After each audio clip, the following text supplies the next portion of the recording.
and welcome back to another edition of Simon Says on the Mark. The weather is still cold, but pitchers and catchers are reporting and spring is right around the corner. Yes, it is, Russell. On today's edition of Simon Says on the Mark, we bring our winter sports season to a close with an interview with one of the best track stars in the country and CHS freshman Olivia Baker, as well as a discussion on the salary cap in pro sports. All right, on your mark, get set, and here we go. While Columbia High School has produced its fair share of college athletes, most of them come from the track program more than any other sport. The Cougars won county, state, and national championships last year, but elevated their performance to yet another level because of freshman phenom Olivia Baker. It's quite possible that there has never been a CHS track star quite like her. Olivia has won 4 state championships in 2010, winning the 400-meter, 800-meter, long jump, and 4x400 meter. She was the United States Track and Field Association Distance Athlete of the Year in 2009 and Middle Distance Athlete of the Year in 2010. We're pleased to welcome her for her first of probably many television interviews. Olivia, thanks for joining us. Thank you, Russell. Okay.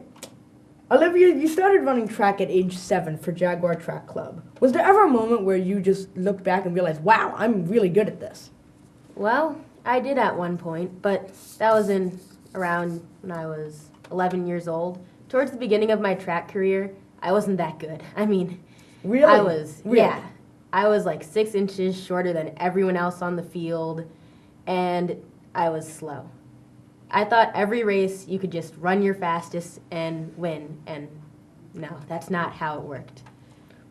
But eventually, around 11, did you start to progress, I guess, a little in your track career? Yeah, I did. At 11 years old, I made it to my first Colgate Women's Games finals, a goal I had been looking towards getting for a long time, the one I had just missed last year and the year before. And when I made it, I thought, maybe I could be good at this, because only 6 out of about 400 people make it. Wow. Now, when we asked you to be on the show, we asked you a few questions. You mentioned your track coaches, Mr. and Mrs. Cooper. What role did they play in your track success? Well, they were 2 of about 8 coaches that I had on Jaguar Track. Each of my coaches gave me wonderful life lessons that I'll carry with me throughout the rest of my life. I mean, don't get me wrong, they taught me some great lessons in track, like strategy. They built up my endurance and strength. But also, I learned good work ethic, and also they helped me to not be late to everything. That definitely helps. You're now a freshman at Columbia, so it's important to be on time for things at this point. All right, Olivia, now while you've had a string of notable accomplishments, there have also been some vicious losses, including the Colgate Women's Finals at Madison Square Garden in 2007 and losing the national championship in 2007 on the last leg in the 4x400. Did these losses provide some extra motivation for your string of national titles? Yes, they did. They were some great learning experiences. At the Colgate Women's Games in 2007, I completely choked. I was so nervous. It was my first time running on a big stage like Madison Square Garden, and I just choked. And in addition to choking, the track is smaller, so I couldn't gauge how to pick up and slow down as easily, because normally I would depend on the track, but I didn't have a mental timer, so. Part of the drawbacks of running in the world's most famous arena, small track. Who would have guessed? Exactly. I mean, that segues into the next question. What was it like to run at the world's most famous arena? I can't even imagine what it would be like looking up like at the rafters with all these famous names. What did it feel like? It was fantastic. I mean, they had a huge opening ceremony for the games. We got to run out on the track, hold banners, wave at the crowd as they cheered for us. Wow. You met some celebrities? Yep, there were Alicia Keys, Bill Cosby, Beyonce. Did you meet them? I met Bill Cosby. Nice. I didn't get to see Alicia Keys and Beyonce. It's a good experience, though. Yep. Wow. It was good ceremony, but running on the track actually wasn't that great. Like I mentioned before, It's only 160 meters, so. I mean, was it a disappointment even walking in? You walk in at the world's most famous arena, you look at the ceiling, you look at the rafters, and then you look at the track. Did your heart just kind of get more disappointed, or were you still just very excited to run at the Garden? I was just excited to be there. Just making it there was good enough for me. Right. Now, you completed an undefeated season in the 400 meter, winning states, regional, United States Association of Track and Field, and AAU Nationals. This is obviously a ridiculously high amount of races to win. How did you manage to complete such a streak? I mean, this is incredible. Thank you. Hard work, training. I have to give a special thanks to my coaches on Jaguar Track Club. They really pushed me and brought out my full potential. And just a lot of hard work. It seems like they really instilled a type of work ethic in you that not even, translates off the track, but really on the track. Mr. and Mrs. Cooper, you've mentioned several times, have really had a big impact on your career. Yes. I mean, like I mentioned earlier, not being late, that has been a big problem for me for years. Being late to school, being late to practices. But I've gotten a lot better at that. I haven't had one tardy this year so far. So there you go. That sounds fixed to me. So you ran a second best all-time time in the state 600-meter run. What individual accomplishments, have you set your sights on? Well, it would be great if I could go to the Meet of Champions this year and take a top spot as a freshman. That is one of my top goals, and I think it's within my reach this year with the great coaching I've been receiving from Coach Morgan and her crew on Columbia. And I would also like to make it to nationals. There you go. We've seen from the newspaper articles outside the head of the athletics office. You've really been in several of them. Baker leads Columbia track. That was one I remember caught my eye. So it looks like maybe those goals could be within reach. Yes, I hope so. I'll just keep working hard, and maybe someday I'll reach them. Now, you're only a freshman in high school, which is the incredible part. 3 more years of competitive high school track. How much better do you think you can get in these 3 years you have at Columbia? We've all, got a great track program, as we said, winning nationals last year. Well, I'm not sure. I have great trust in my coaches, and I believe they can bring out the full potential in me, provided I don't get injured or anything. I'll just continue to do my best, and whatever my best is on any given day, that'll be where I go. And based on the improvements you make in the next 3 years, you have a long way to go before college. But you set yourself up with the goal to get a scholarship and to compete and win in major college programs. And even after college, maybe you see some more major international tournaments, maybe a gold medal.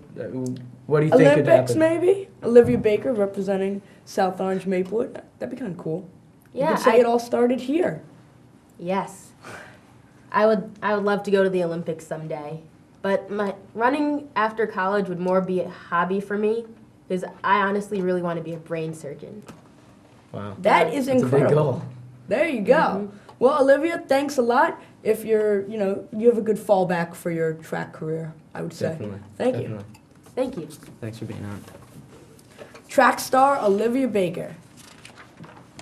Now it's time to segue into professional sports. The NFL season is over, but the debate between players and owners is just beginning as a labor strike threatens to derail the upcoming season.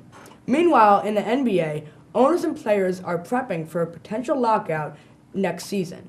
One of the central areas of debate in the discussion is that regarding the salary cap and how much teams can pay their players per season. The NFL had an uncapped year this year, while the NBA's cap stood at $57.7 million last season.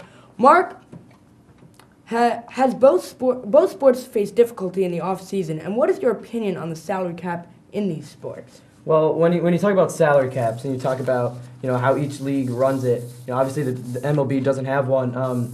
Free agent is the main cause of the salary cap since its introduction to the 4 major sports in the late 1970s.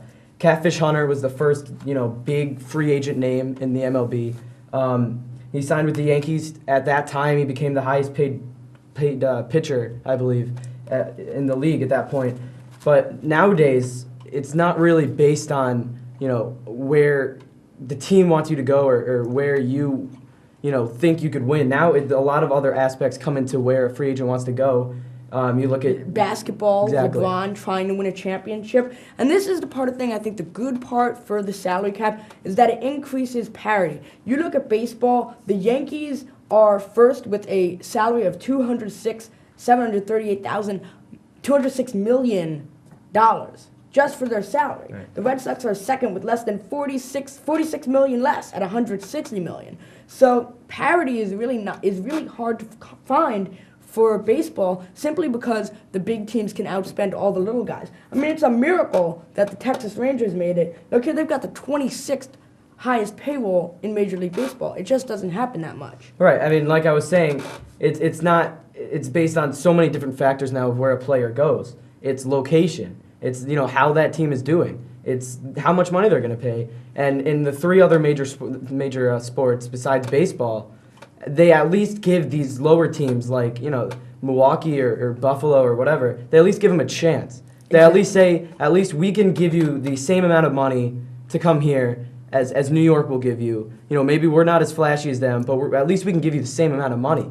In baseball, the reason the Royals and the Pirates, they can't get out of that bottom. Not willing to spend money. Well, but I mean they can't. If they're looking to get a bigger free agent, they cannot do that because one, they're not an attractive location, they're not a good team, and they can't even pay as much money as the Yankees can. So I mean it really is a big problem in baseball. It has been for a while. And in football, I think it's one of the more successful aspects of the game is that you look at the NFC and you've got 10 different NFC champions in 10 years. That's part of the good things that the NFL does. Instituting the salary cap, it increases parity tenfold, allows every team to have a more or less equal chance of winning. And I'm in favor of the salary cap just in terms of this. It increases parity and gives every team a chance. In baseball, you got the Yankees, you got the Red Sox, but other than that, you rarely get a Texas Rangers. Exactly. I really like what the NFL does, especially in terms of revenue sharing. And the money that you get from the TV, the channel CBS, Fox, ESPN, NBC, all that money is divided equally among the teams. So again, at least these bottom teams, I'm going to say this as a standpoint of a Bills fan. There was no cap. I mean, we don't like to spend money anyway, so yes, I mean, it doesn't really matter. That makes it difficult. But I mean, if there was no cap, there's absolutely no way we could even be in contention for getting a free agent. It wouldn't even be possible. And it's just difficult, and this is going to be a big issue in the upcoming labor negotiations. What will the salary cap be? NFL was uncapped last year. Let's see if they freeze free agents. It could be difficult. You never know. Exactly. All right, we'll be right back after a quick commercial break. We've got our quick hits coming up next. You're watching Simon Says on the Mark. Remember to friend us at facebook.com. We will be right back.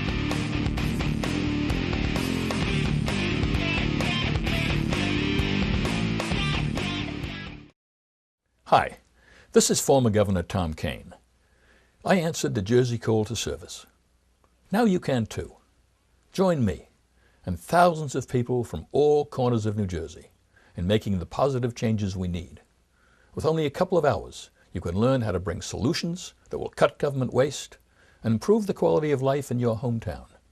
Answer the Jersey call to service. Go to jointhecampaign.com.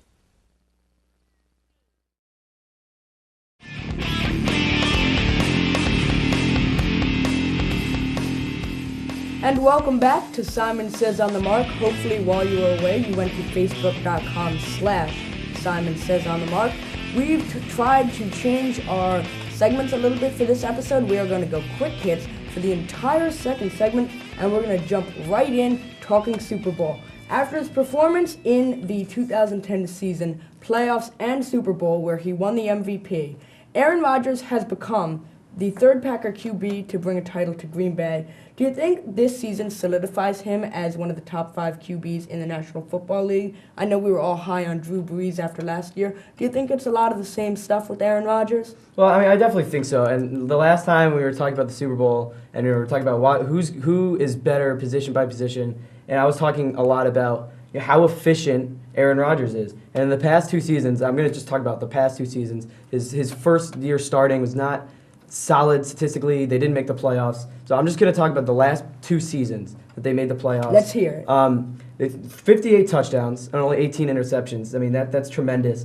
But, I mean, he had 98.4 passer rating, which is also phenomenal. But I also compared him to other league leaders over the past 2 years. I mean, we talk about Drew Brees, we talk about Peyton Manning. He had 15 less interceptions than Brees over the past 2 years, which is almost a season's worth for guys like, the top 5, Tom Brady, Manning. A better passer rating than Manning. Manning has only had 95.9, only. I mean, it's still tremendous, but Rodgers is better over the past 2 years. He makes smart plays, which is, nice to see for Packer fans. They've had to deal with putting up with Favre. Exactly. I mean, are you kidding me? Exactly. I mean, you don't see Rodgers, with a minute left, down by 3, making some ridiculous pass on the run across the middle that he knows he's not going to complete, and he's just letting it go. I don't know if he's top 3 yet because, I still, statistically, Manning, Brady, Breeze is still up there. Even Phillip Rivers, he's not on a great team, but he's a great statistical quarterback. He's definitely top 5. But I don't know if he's there yet, but he's at least almost on their level. Well, I definitely agree with you in terms of top 5, definitely, I think. We always get into the danger of putting quarterbacks right after they win the Super Bowl and ranking them, they won the Super Bowl, they're immediately in the top 3. Happened to Drew Brees last year, but I'm going to do it again. I think Aaron Rodgers is really incredible. He's just had a great year. He really elevated their play to another level. They wouldn't be a Super Bowl team without him. I'm a big fan of Rodgers. He played great in the Super Bowl. The first quarter touchdown to Jordy Nelson was a thing of beauty. I really like him, and I think he's an up-and-coming rising star in this league. Yeah, I think he throws one of the nicest spirals in the NFL. You just saw in the Super Bowl. Thing of beauty. It's just, it's zipped in there every time. It's across the middle on these nice slant routes. I'd be amazed if he wasn't on the cover of Madden 12 next year. I don't know if Packer fans want that, though. Exactly. I just want the game to come out. Right. Coming over, playing it all the time. All right. So, Russell, you looked into your crystal ball for the Super Bowl preview. Said the Steelers would win. That didn't really work out. Are you surprised the way the Super Bowl went? My crystal ball shattered. It is no more. Yes, I am surprised. They beat the Jets. They played so good, dominated in the early going, and just could not get going. They started strong against the Jets, as I said, but were terrible. After the punts, they gave up the touchdown where Rodgers takes them right down the field. Then, next play, Rodgers pick six. Roethlisberger pick 6. He hit his shoulder, and really, I was very surprised. When you start off that slow in the Super Bowl, you're not going to win. Dug themselves too deep a hole to pull out of. I was very surprised. I'm also surprised at the turnovers. For much of this year, this Pittsburgh Steelers team has played turnover-free ball, but they just couldn't do it. Roethlisberger had 2 picks. Mendenhall, the killer fumble. They just were making mistakes that they didn't make in the AFC Championship game. Exactly. I think the turnover in the first play of the fourth quarter, Mendenhall, that big fumble, they were driving. I'm not exactly sure about this, but I'm pretty sure they were losing by 4. So you kick a field goal, you still have a whole quarter to get 1 point, and then you fumble it on the first play of the fourth quarter. Killed. In Packers territory. That was huge. And I also looked into the crystal ball and said Ben Roethlisberger would have a better game than Aaron Rodgers. That didn't happen. Rodgers, 24 of 39 for 304 yards and 3 touchdowns, no picks. He was incredible, and I was very surprised that Ben Roethlisberger really did not rise to the occasion. The 2 picks were, bad. They were great defensive plays, and then his arm was hit on the first one. But he just couldn't get it done. And Rodgers, you could tell from early on, he was going to have a lights-out game. Right. No, I guess my crystal ball happened to be better than yours on that day. Well, you said the Bills would be good this year. So. No, I didn't. I actually didn't. Oh, really? All right, then. Well, then, can I find this crystal ball sometime soon? I'd like to. Yeah, but I usually prediction. don't use it in terms of the Bills because I know which way that's going. All right. So, the Super Bowl was anything but scandal-free with Christina Aguilera basically butchering the national anthem. She's saying, "What so proudly we watched," instead of the ramparts we watched. Russell, what do you think this is a big deal? I know a lot of people are making this out to be some big atrocity. All right, when you combine the Super Bowl with Facebook and Twitter and YouTube, you're going to have a scandal when something like this breaks out. Right. And yes, I do, to that extent, think it's a big deal. I know if I was standing at the 50-yard line in the Super Bowl in front of 111 million people, I don't know if I would be singing that well. I can't really sing. Anyway, but that being said, Christina Aguilera, I don't care if you rush it, but you can't mess up the words. You just can't do it. I mean, come on. All right, everyone please rise and remove your caps at this time. I'm doing it. No. Oh, say, can you see? See, she could have done it like that. She didn't mess up the words. Come on. Come on. I can't get some backup. All right. I can't get some backup. I'm not singing. All right. But Or the ramparts we watch. I mean, she can't say that. This is not happening. Really? This is not happening. All right. But I have confidence in my singing ability. I'm sure you do. But in terms of Christina Aguilera, the fact that she messed up, okay, I mean, I know it was bad. I know she's a professional. She's expected to get this right. I do feel bad to an extent that she messed it up, and I'm sure the pressure got to her. But the fact that you were listening to it, that was her own rendition of the tune. And it wasn't even a good anthem. Exactly. She sang angry. You don't sing the national anthem angry. Exactly. It's like a proud song. It was long and it was just drawn out, and she was angry. Even the black thing she was wearing. It was too much. I just want, sing the national anthem, 1:30, boom, let's go play football. Exactly. And don't mess up the words. It's, or the ramparts we watch. No. Hey, I can do it. Come on. I'm sure you can, but I'm going on American Idol sometime soon. Good luck with that. All right. Yeah, I don't know. I don't know if I'll sing the national anthem, though. All right, next question. All right, Mark, the Pittsburgh Penguins have been without center Sidney Crosby since January 5th after sustaining a concussion-related injury. And to make matters worse, the Pens might be out without the service of star forward Evgeny Malkin for the remainder of the regular season. Forgive me for that. Is Pittsburgh deep enough in talent to maintain the top seed in the East, or is this a bad setback? And how do you say his first name? I believe you were thinking of Evgeny Malkin. Evgeny, okay. All right. They've been without Crosby for a month now.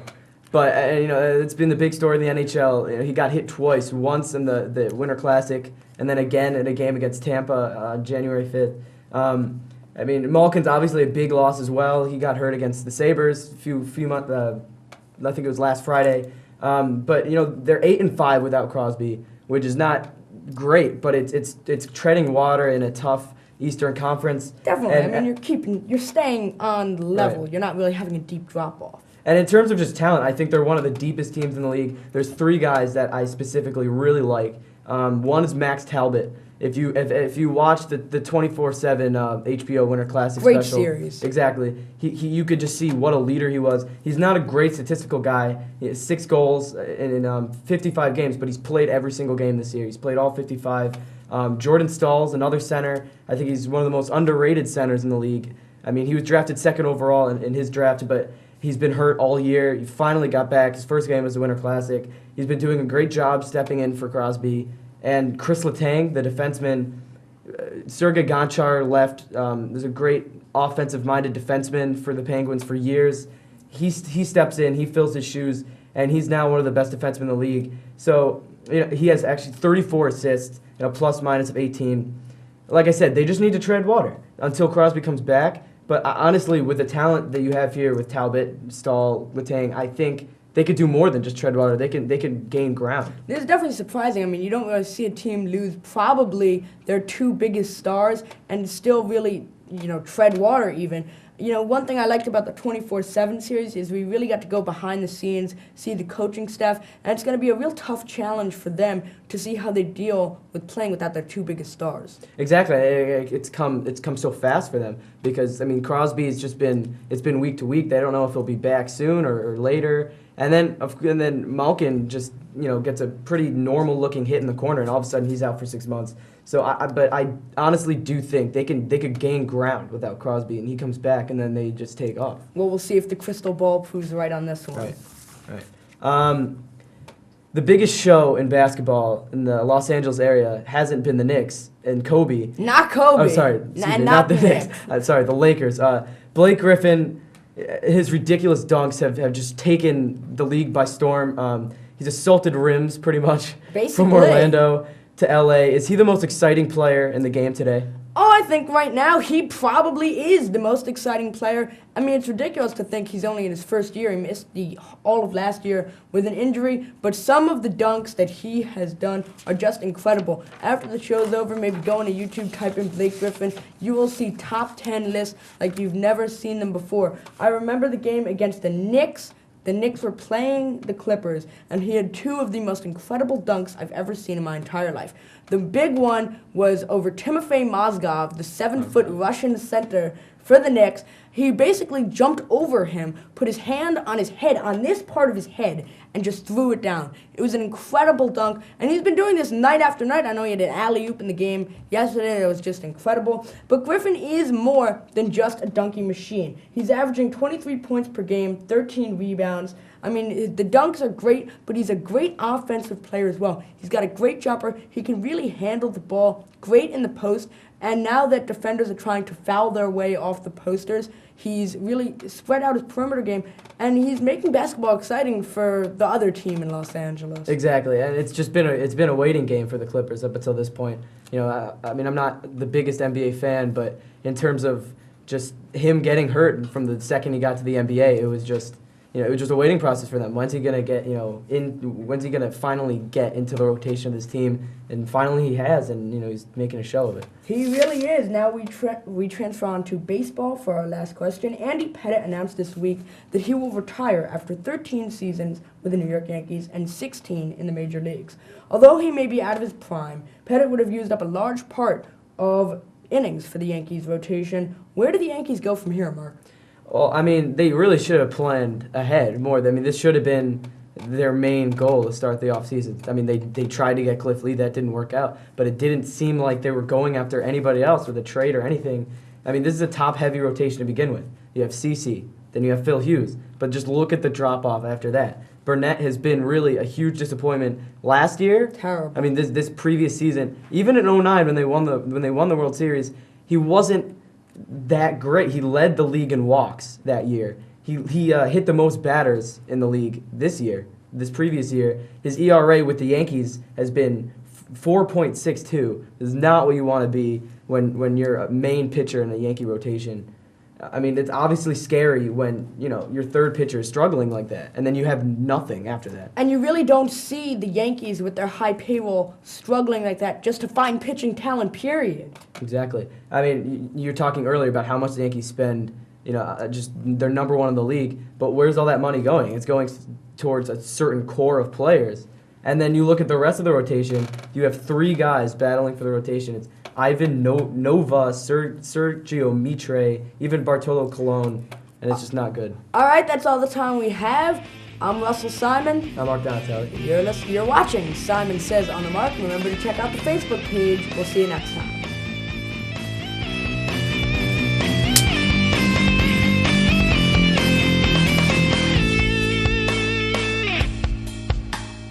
You said I couldn't sing the national anthem. I'm going home! Yeah! Only one! Yeah!